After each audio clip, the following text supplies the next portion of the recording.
There are many people who have the limitations in their minds, who have lost that fire in their eyes. Most people, ladies and gentlemen, go to their graves living a life far below their potential. The question is, if you die today, what ideas, what dreams, what talents, what gifts will die with you? You have the ability to do more than you can ever begin to imagine. It's what you create. It's the habit of what you put in your head. See, someone can tell you your whole life you're a piece of crap, and part of you goes, you're full of it, I'm going to show you. Lots of people have done that.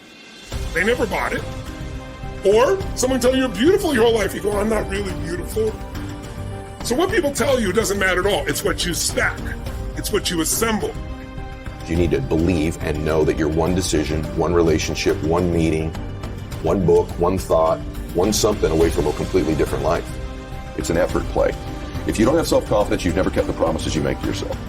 Check that box. If you have self-confidence, you've started to keep the promises you make to yourself. So if I'm going to get up and I'm going to work out, I'm going to do 10 reps in the gym, I do one more. If I'm going to do 45 minutes on the treadmill, I do one more. If I want to make 10 contacts in a day, I do that and one more. There's a lot of times where I don't know how I'm going to move forward, but I ask myself one question: can you take another step? And that answer is always yes. You're passing through that keyhole.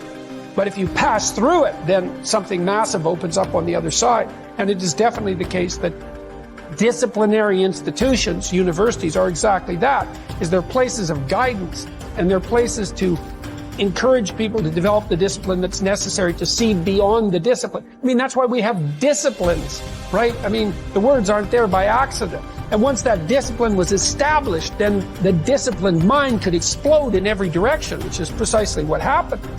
And that's the thing about growing up, is that when you're a teenager and a young adult, you have to sacrifice everything you could have been as a child to be the one thing that you're aiming at.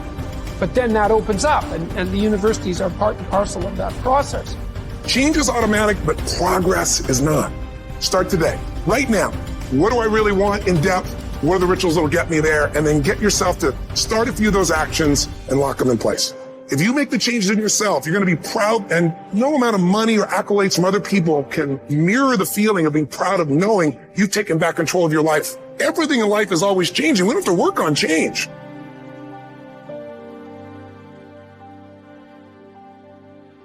The major key to the good life.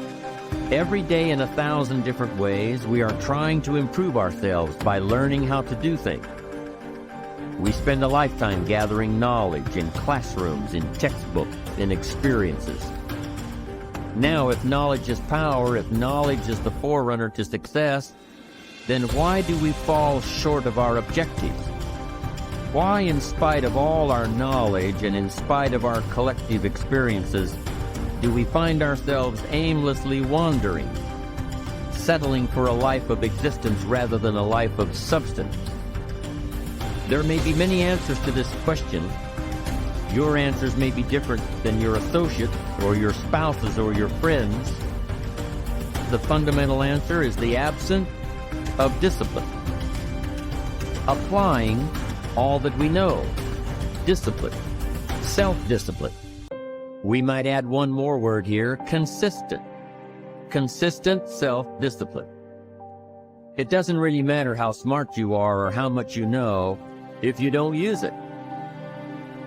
And once you're disciplined, like you're like a sharpened sword, man, like a well-tempered blade, and then you can go out there and operate in the world. The reason that discipline is necessary is because you're a mass of competing short-term interests. And so the question is then, well, which short-term interest should win out? And the answer to that is none of them. They need to be organized into a hierarchy that makes them functional across time and across individuals. Get it really simple, things you do right now to change your life. You can go to experience it that day, and then you get momentum.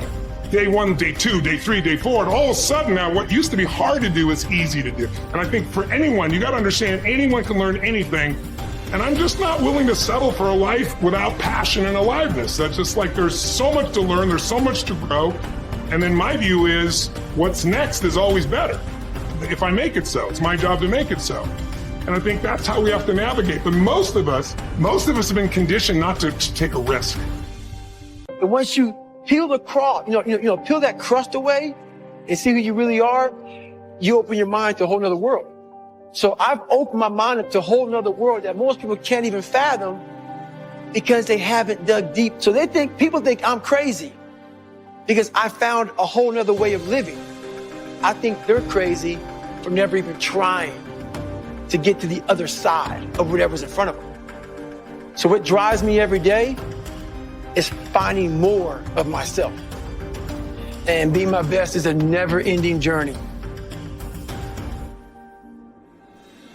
It is said that the master swordsman Nakayama Hakudo would practice drawing his sword some 2,000 times a day. At the Hayashizaki Temple, in one marathon of endurance training, he was recorded drawing his sword 10,000 times in a single 24-hour period. We can imagine the sheer speed required to do this. And also the deliberateness to do so many reps in so little time. But why would he do such a thing at all? Because, as Octavian's teacher Arrius Didymus said, practice over a long time turns into second nature. We don't rise to the occasion, we fall to the level of our training. The samurai Musashi was once challenged by a warrior named Miyake Gunbei, a man who thought himself one of the best in the world.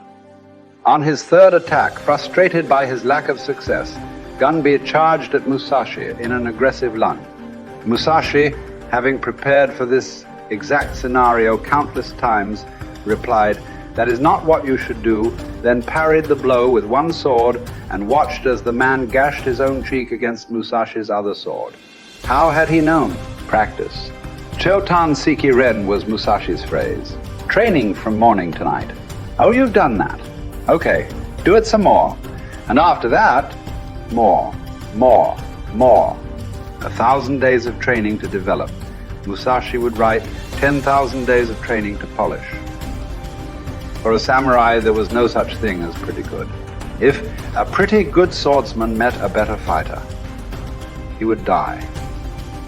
It's like the Basketball Hall of Famer Bill Bradley's observation. When you are not practicing, refining, working, somewhere someone else is, and when you meet them, they will beat you or kill you. Gunbei was lucky enough to learn this lesson and live to tell about it. In fact, after Musashi treated the man's wound, Gunbei accepted that he was outmatched and became Musashi's student, training and practicing under him until he was no longer prone to the mistakes that come from such rashness. Look, this is not a drill. There is no greatness without practice. Lots of practice, repetitive practice, exhausting, bone-crunching, soul-crushing practice.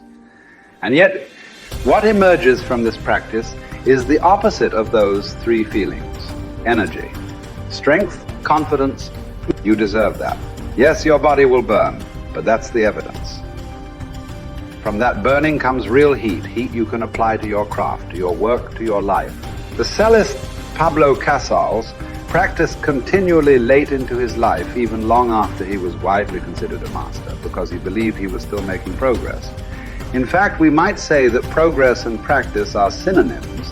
You can't have the former without the latter. And the latter is worthless without the former.